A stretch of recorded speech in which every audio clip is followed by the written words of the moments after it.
ഒരു പ്രധാനപ്പെട്ട വയനാട്ടിലെ സെറ്റിൽമെൻറ്റുകളിൽ ഒന്നായിരുന്നു ചൂരൽമല. ആ ചൂരൽമലയാണ് പതിറ്റാണ്ടുകൾക്ക് ശേഷം ഉണ്ടായിട്ടുള്ള ഈ വലിയ ഉരുൾപൊട്ടലിൽ നാമാവശേഷമായി പോവുകയും ചെയ്തിട്ടുള്ളത്. ചൂരൽമലയിലെ ഇന്നത്തെ സാഹചര്യം എന്താണ്, രക്ഷാപ്രവർത്തനം എങ്ങനെ ആരംഭിക്കുമെന്നുള്ളത് അല്ലമീൻ പറഞ്ഞു തരും. അമീൻ, ഇപ്പോൾ സമയം കൃത്യം 5 മണി കഴിഞ്ഞ് 9 മിനിറ്റ് ആയിരിക്കുകയാണ്. 1 മണിക്കൂറിനുള്ളിൽ രക്ഷാപ്രവർത്തനം ആരംഭിക്കുമോ? അതിനുള്ള സാഹചര്യങ്ങൾ, അന്തരീക്ഷം ഒരുങ്ങിക്കഴിഞ്ഞോ അവിടെ?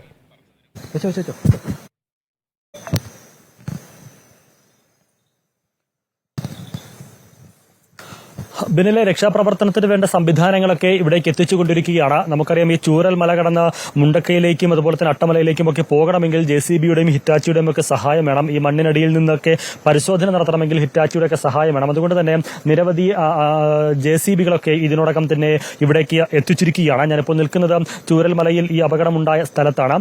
നിരവധി JCBകൾ അതുപോലെ തന്നെ ഹിറ്റാച്ചികൾ ഒപ്പം വലിയ ക്രെയിൻ പോലെയുള്ള സംവിധാനങ്ങളൊക്കെ ഇവിടേക്ക് എത്തിച്ചിട്ടുണ്ട്. ആഴത്തിൽ മണ്ണിനടിയിലേക്കൊക്കെ പരിശോധന നടത്തുന്നതിന് വേണ്ട ക്രമീകരണങ്ങളൊക്കെ തന്നെ അധികൃതർ എത്തിച്ചിട്ടുണ്ട്.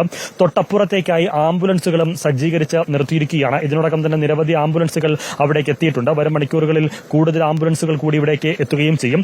ഉദ്യോഗസ്ഥർ ഈ രക്ഷാപ്രവർത്തനങ്ങൾക്ക് ഇന്നത്തെ ദൗത്യത്തിന് നേതൃത്വം കൊടുക്കേണ്ട ഉദ്യോഗസ്ഥരൊന്നും എത്തിയിട്ടില്ല. അവരും ഒരുപക്ഷെ 6 മണിക്ക് ശേഷം ഒക്കെ ആയിരിക്കും അവരെത്തുക. എത്രയും പെട്ടെന്ന് രക്ഷാപ്രവർത്തനം നടത്തും എന്നുള്ളതാണ് നമ്മൾ ഇവിടുത്തെ റെസ്ക്യൂ ടീമിനോടൊക്കെ സംസാരിക്കുമ്പോൾ ലഭിക്കുന്ന വിവരം. നമുക്കിപ്പോൾ ദൃശ്യങ്ങളിൽ കാണാം, വലിയ ലെങ്തുള്ള ഹിറ്റാച്ചികൾ അതുപോലെ തന്നെ JCBകൾ, വലിയ ലെങ്തുള്ള ക്രെയിൻ പോലുള്ള സംവിധാനങ്ങൾ. എത്ര നീളത്തിലും എത്ര ആഴത്തിലും ഈ മണ്ണിനടിയിലൊക്കെ പരിശോധന നടത്തണമെങ്കിൽ ഇത് മാത്രമല്ല, മണ്ണ് പരിശോധന മാത്രമല്ല, മണ്ണിനടിയിലെ പരിശോധന മാത്രമല്ല, മണ്ണിനകത്ത് സ്വാഭാവികമായും വലിയ പാറകളും വലിയ കല്ലുകളും ഒക്കെ ഉണ്ടാകും. സ്വാഭാവികമായും അതൊക്കെ എടുത്തു മാറ്റണമെങ്കിൽ അതിനുതകുന്ന തരത്തിലുള്ള ഉപകരണങ്ങളൊക്കെ ഇവിടേക്ക് എത്തിച്ചിരിക്കുകയാണ്. നേരത്തെ നായയെ അവിടെ നിന്ന് നമ്മൾ സ്പോട്ട് ചെയ്യുകയും അവിടെ നിന്ന് അർജുനും അമീനും കൂടെ റിപ്പോർട്ട് ചെയ്യുകയും ചെയ്തത്. ഇപ്പോൾ അമീനാണ് അവിടെ ഉള്ളത്. അവിടെ JCBയും വോൾവോയുടെയും ഹിറ്റാച്ചിയുടെയും പല മണ്ണുവാന്തി യന്ത്രങ്ങൾ നമുക്ക് കാണാനാകും. അതിപ്പോൾ എത്തിച്ചതാണോ അതോ നേരത്തെ അവിടെ ഉണ്ടോ അമീൻ?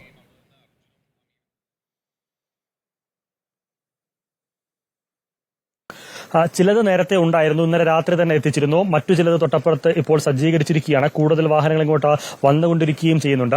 ഇപ്പോൾ എത്തിക്കൊണ്ടിരിക്കുന്നവ കുറച്ചപ്പുറത്തേക്ക്, ചൂരൽമലയ്ക്ക് തൊട്ടപ്പുറത്തേക്ക് മാറ്റി നിർത്തിയിരിക്കുകയാണ്. ആംബുലൻസ് ഉൾപ്പെടെയുള്ള വാഹനങ്ങളും അതുപോലെ തന്നെ ഈ ഹിറ്റാച്ചി JCB ഉൾപ്പെടെ ഇപ്പോൾ വന്ന വാഹനങ്ങളൊക്കെ തൊട്ടപ്പുറത്ത് മാറ്റി നിർത്തിയിരിക്കുകയാണ്. ഇത് നമ്മൾ ഇന്നലെ രാത്രി തന്നെ വന്നു. നമ്മൾ നേരത്തെ ലൈവ് കൊടുത്തപ്പോഴും ഇതൊക്കെ ഇവിടെ ഉണ്ടായിരുന്നു. അത് ഇന്നത്തെ രക്ഷാദൌത്യത്തിനു വേണ്ടി ഇന്നലെ തന്നെ എത്തിച്ചതാണ്. അതിന് പുറമെ ഇന്ന് കൂടുതൽ യന്ത്രസാമഗ്രികൾ, മണ്ണുമാന്തി യന്ത്രങ്ങൾ, ആംബുലൻസ് ഒക്കെ ഇവിടേക്ക് എത്തിച്ചുകൊണ്ടിരിക്കുകയും ചെയ്യുന്നുണ്ട്. നിലവിൽ കാലാവസ്ഥ തെളിഞ്ഞ അന്തരീക്ഷമാണ്. മഴയില്ല, ചാറ്റൽ മഴ പോലും ഇല്ലാത്ത ഒരു സാഹചര്യമാണ്. പക്ഷെ എപ്പോൾ വേണമെങ്കിലും മഴ പെയ്തേക്കാം. നിലവിലെ സാഹചര്യത്തിൽ രക്ഷാദൌത്യത്തിന്, ഇന്നത്തെ ദൌത്യത്തിന് അനുകൂലമായിട്ടുള്ള അന്തരീക്ഷം തന്നെയാണ്. അത് പക്ഷേ എപ്പോൾ വേണമെങ്കിലും മാറിമറിയാം. ഈ നിലയിൽ തുടരുകയാണെങ്കിൽ NDRF സംഘത്തിന് അതുപോലെ തന്നെ സൈന്യത്തിനൊക്കെ ഈ ദൌത്യത്തിന് വേണ്ടി വരുന്ന സംഘത്തിനൊക്കെ തന്നെ വളരെ നിഷ്പ്രയാസം ദൌത്യത്തിലേക്ക് കടക്കാനാകും. കാലാവസ്ഥ വലിയ പ്രതികൂലമാകില്ല. ഇത് മാത്രമല്ല, ഈ ചൂരൽമലയിൽ നിന്ന് പാലമൊക്കെ സജ്ജീകരിച്ചു വേണം അടുത്ത മുണ്ടക്കയിലേക്കും അതുപോലെ തന്നെ അട്ടമലയിലേക്കുമൊക്കെ കടക്കുന്നതിന്. അതിനുള്ള ഉപകരണങ്ങളൊന്നും ഇവിടേക്ക് എത്തിച്ചിട്ടില്ല. അതൊക്കെ വൈകാതെ എത്തുമെന്നുള്ളതാണ് മനസ്സിലാക്കാനാകുന്നത്. അതൊക്കെ എത്തിക്കഴിഞ്ഞാൽ മാത്രമായിരിക്കും അത് പൂർണ്ണാർത്ഥത്തിൽ രക്ഷാപ്രവർത്തനങ്ങൾ ആ അർത്ഥത്തിലേക്ക് മുന്നോട്ട് കൊണ്ടുപോകാനാകൂ എന്നുള്ളതാണ്. ഇന്ന് ഈ മണ്ണിനടിയിൽ ഈ പ്രദേശങ്ങളിലൊക്കെ പരിശോധന നടത്തുമ്പോൾ സ്വാഭാവികമായും കൂടുതൽ മൃതദേഹങ്ങൾ ലഭിക്കുമെന്നുള്ളതാണ് പ്രതീക്ഷിക്കുന്നത്. അത് വെള്ളത്തിൽ ഒഴുകിപ്പോയതൊക്കെ പലതും ഇന്നലെ കിട്ടിയിരുന്നു. ഇനി അതിനപ്പുറത്തേക്ക് എത്രത്തോളമുണ്ട്, ഒപ്പം ഈ മണ്ണിൽ അതുപോലെ തന്നെ പാറക്കെട്ടുകൾക്കടിയിലൊക്കെ കുടുങ്ങിപ്പോയ മൃതദേഹങ്ങൾ എത്ര ഉണ്ട് എന്നതൊക്കെയാണ് ഇനി ഏറെ പ്രധാനം. ഒരുപക്ഷെ അമ്പരപ്പിക്കും വിധത്തിലുള്ള ഒരു കണക്കൊക്കെ ആ രീതിയിൽ വന്നേക്കാം. നിരവധി ആളുകളെ കുറിച്ച് ഇപ്പോഴും ഒരു വിവരവുമില്ല അവരെവിടെയാണ് എന്നുള്ളത്. നിരവധി കുടുംബങ്ങളെ കുറിച്ച് ഒരു വിവരവുമില്ല അവരെവിടെയാണ് എന്നുള്ളത്, അവർക്ക് എന്ത് സംഭവിച്ചു എന്നുള്ളത്.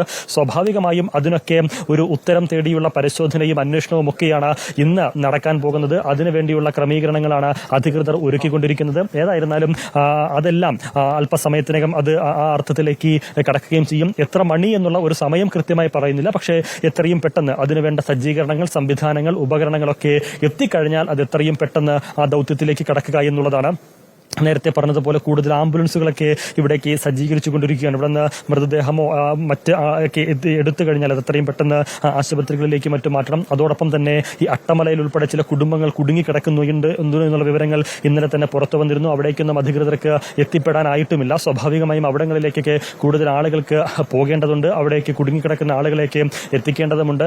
ചില ആളുകൾ ഇവിടെ ഉണ്ട്. ചേട്ടാ, നിങ്ങൾ ഇവിടെ ഉള്ളവരാണോ അതോ? അല്ലല്ല, ഞങ്ങൾ നിലമ്പൂരിൽ നിന്ന് റെസ്ക്യൂ ആയിട്ട് വന്നേക്കുന്നത്. സാധാരണ അതിനെ പങ്കെടുക്കുന്നവരാണോ? അതെ അതെ, റെസ്ക്യൂവിന് പങ്കെടുക്കുന്ന ആളുകളാണ്. നാട്ടിലുണ്ടായതാണ് കവളപ്പാറ. അതിന്റെ അനുഭവത്തിൽ വളരെ ദയനീയമാണ് ഇവിടുത്തെ അവസ്ഥകൾ. കാലത്ത് മുണ്ടേരിയിൽ പോയി അവിടെ റെസ്ക്യൂവിൽ പങ്കെടുത്ത് കഴിഞ്ഞതിന് ശേഷമാണ് ഇവിടേക്കുള്ള സാധനങ്ങളൊക്കെ ആയിട്ട് വന്നത്. അപ്പോൾ കാലാവസ്ഥ ഒരു തെളിഞ്ഞ കാലാവസ്ഥ ഒരു അനുകൂലമായിട്ട് തോന്നുന്നുണ്ട്. കാലാവസ്ഥ അനുകൂലമാണ്.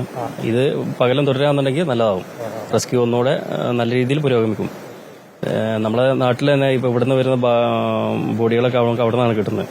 നമ്മളെ പൂത്തല് സ്റ്റേഷനിൽ അണ്ടറിലുള്ളവരാണ്. അവിടെയാണ് ഏകദേശം നമുക്ക് ഇത് കിട്ടി തുടങ്ങുന്നത്. കവളപ്പാറയൊക്കെ റെസ്ക്യൂവിന് പങ്കെടുത്തു എന്ന് പറഞ്ഞതുകൊണ്ട് പറയാണ്. ഇപ്പം ഒരുപാട് ഉപകരണങ്ങൾ, മണ്ണുമാന്തി യന്ത്രങ്ങളും ആംബുലൻസ് ഒക്കെ ഇവിടെ എത്തിച്ചിട്ടുണ്ട്. ഇനി കൂടുതൽ ഉപകരണങ്ങളൊക്കെ വേണ്ടി വരില്ലേ അതോ? കൂടുതൽ ഇപ്പോൾ ഉള്ളത് ഏകദേശം ഇതാണ്. ഇനി കൂടുതൽ എത്താന്നുണ്ടെങ്കിൽ ഒന്നുകൂടെ ഫാസ്റ്റ് ആവും കാര്യങ്ങൾ. അത്തരത്തിൽ റെസ്ക്യൂവിന് വേണ്ടി മറ്റു ഇടങ്ങളിൽ നിന്നൊക്കെ വന്ന ആളുകളാണ്. അവർ മുമ്പ് ഇത്തരത്തിൽ പ്രകൃതി ദുരന്തങ്ങളൊക്കെ ഉണ്ടായപ്പോൾ അവിടങ്ങളിലൊക്കെ എത്തിപ്പെടുകയും അവിടങ്ങളിലൊക്കെ ഈ രക്ഷാപ്രവർത്തനങ്ങൾക്ക് നേതൃത്വം കൊടുക്കുകയും ചെയ്തിട്ടുള്ള ആളുകളാണ്. അവരിവിടേക്കും എത്തിയിരിക്കുന്നു എന്നുള്ളതാണ്.